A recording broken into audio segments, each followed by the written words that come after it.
Et salut tout le monde, bienvenue sur ma chaîne Lorenzo High Tech, comme super dans le titre. Aujourd'hui on va parler de Samsung parce que oui, Samsung a sorti un nouveau smartphone entrée de gamme, le Samsung Galaxy A13 5G. Alors pour l'instant il a été annoncé que aux États-Unis, mais Samsung a fait part comme quoi il allait arriver en Europe. Donc c'est pour ça que je voulais vous parler de ce smartphone, vous donner mon avis. Mais avant de commencer la vidéo, si vous n'êtes toujours pas de ma chaîne YouTube, abonnez-vous, allez 100% high-tech. N'oubliez pas d'activer la petite cloche de notification pour être notifié lorsque je publie une vidéo. Vous sur ma page Instagram Lorenzo High Tech, je me sors des informations, des promotions, tout ça en story. Et maintenant, c'est parti. Du coup, ce Samsung Galaxy A13 5G commence au tarif de 250 $ aux États-Unis. Si vous faites une petite conversion, on devrait être dans les alentours de 220 €. Bien entendu, je pense qu'il faudra rajouter quelques taxes, donc peut-être pourquoi pas dans les alentours de 250 €, pas plus, hein, je pense, parce qu'après, attention Samsung, faut pas oublier qu'il y a Realme et Xiaomi derrière, donc pour un entrée de gamme, après ça commence à faire un peu cher, donc je pense pas que ça va dépasser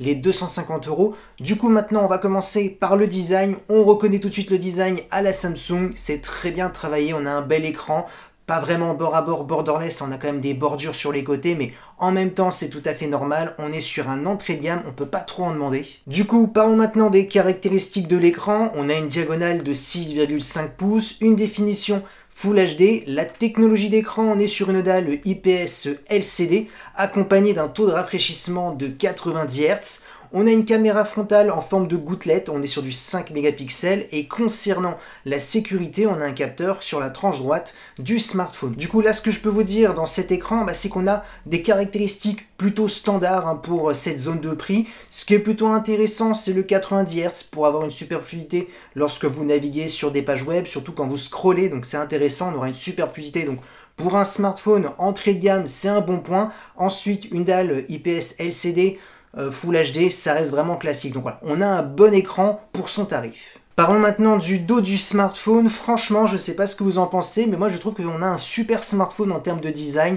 Il est plutôt sobre. J'aime bien aussi le triple capteur qui est incorporé, incrusté dans la coque du smartphone. Donc franchement, voilà, il n'y a rien à dire en termes de design. C'est plutôt réussi pour son tarif. Maintenant, on va s'intéresser bien entendu aux trois capteurs. On a un capteur principal de 50 mégapixels, donc ce qui est énorme pour un entrée de gamme. Donc c'est un bon point. Attention, maintenant, bien entendu, je préfère quand même le répéter. Les mégapixels, ça ne veut rien dire. Il faut voir ensuite le traitement photo. Maintenant, en entrée de gamme, on connaît Samsung, c'est plutôt bon. Bien entendu, il ne faut pas s'attendre à un même capteur de 50 mégapixels sur un haut de gamme de Samsung par exemple. Ensuite, on a un capteur de profondeur de champ pour faire des photos mode portrait, effet bokeh, on est sur du 2 mégapixels.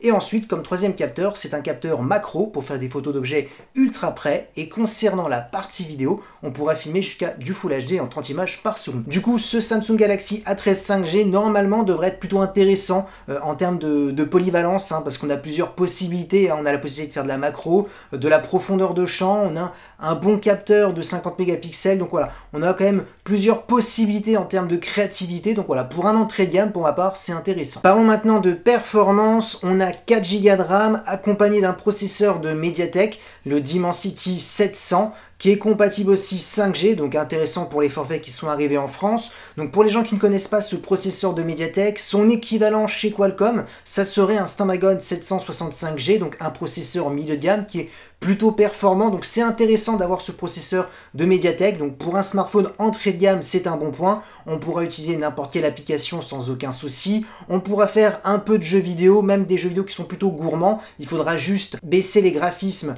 du jeu vidéo pour avoir une bonne fluidité.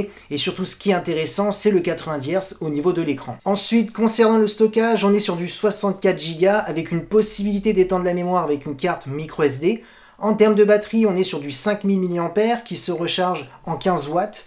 On a en termes de connectivité de la Wi-Fi 5, du Bluetooth 5, une prise jack pour les amoureux des casques filaires et du type C pour le recharger. Du coup, le petit bilan de ce Samsung Galaxy A13 5G, qu'est-ce qu'il faut retenir? Il faut retenir l'écran de 90 Hz, donc c'est vraiment cette caractéristique qu'il faut retenir par rapport à l'écran. Après, l'écran LCD, Full HD, ça reste standard. Ensuite, le processeur MediaTek, le Dimensity 700, qui est un équivalent à un Snapdragon 765G. Donc c'est un très bon processeur qui sera plutôt polyvalent. Donc c'est intéressant d'avoir un processeur milieu de gamme sur un smartphone entrée de gamme. Ensuite, dernier point positif, c'est pour ma part la 5G, parce qu'actuellement, tous les smartphones entrée de gamme ne sont pas encore 5G, donc ça c'est un bon point.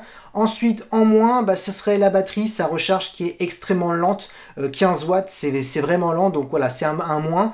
Et un autre petit moins, j'ai envie de dire, et je vais vous expliquer pourquoi, c'est la technologie LCD, tout simplement parce que le LCD, c'est standard pour cette zone de prix, mais c'est vrai que sur le marché, quand vous regardez la concurrence, Xiaomi, Realme, la plupart, j'ai bien dit la plupart, des smartphones ont un écran AMOLED à partir de 250 €, donc c'est pour ça que je le mets en deuxième petit moins. Mais bien entendu, si vous n'avez pas un gros budget, mais que vous souhaitez quand même un bon smartphone entrée de gamme, ce Samsung Galaxy A13 5G, il en fait partie. Et voilà, la vidéo est terminée sur ce Samsung Galaxy A13 5G. J'espère que la vidéo vous a plu. Si c'est le cas, n'oubliez pas le petit pouce like, de vous abonner sur cette chaîne YouTube et d'activer la petite cloche de notification pour être notifié lorsque je publie une vidéo. Ou sur ma page Instagram, Lorenzo High Tech, je sors des informations, des promotions, tout ça en story. Et maintenant, je vous dis à très bientôt.